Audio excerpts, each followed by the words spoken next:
Une église remplie de personnes se supportant les uns les autres dans l'amour, Éphésiens 4:2, ne peut que connaître la paix, l'unité et l'harmonie.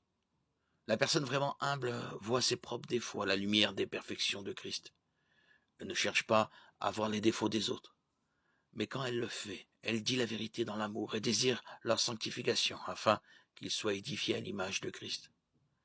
Il voit son propre cœur et la corruption qui s'y cache, ainsi que les motivations impures et les mauvaises ambitions. Mais il ne cherche pas à remarquer les erreurs, les défauts et les folies des autres.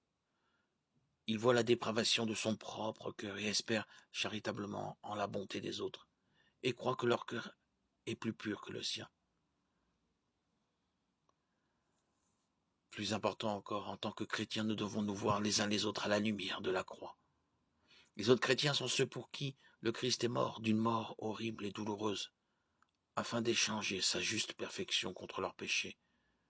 2 Corinthiens 5, 21. Comment ne pas leur offrir l'amour, la compassion et la grâce de notre Père céleste? Comment pouvons-nous rabaisser, critiquer et diffamer ceux qui sont couverts du précieux sang du Christ? N'étions-nous pas esclaves du péché lorsque il nous a appelés désespérément perdus, morts dans nos transgressions et nos péchés?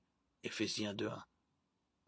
Mais nous sommes maintenant esclaves du Christ, esclaves de la justice, et en tant qu'esclaves du Maître, la tâche qui nous incombe n'est pas de nous disputer, d'exiger que nos besoins soient satisfaits, mais de refléter sa grâce et son amour à ceux qui sont aussi à lui par sa miséricorde.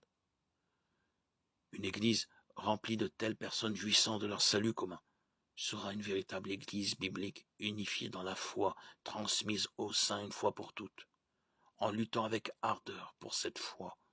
Jude 1:3.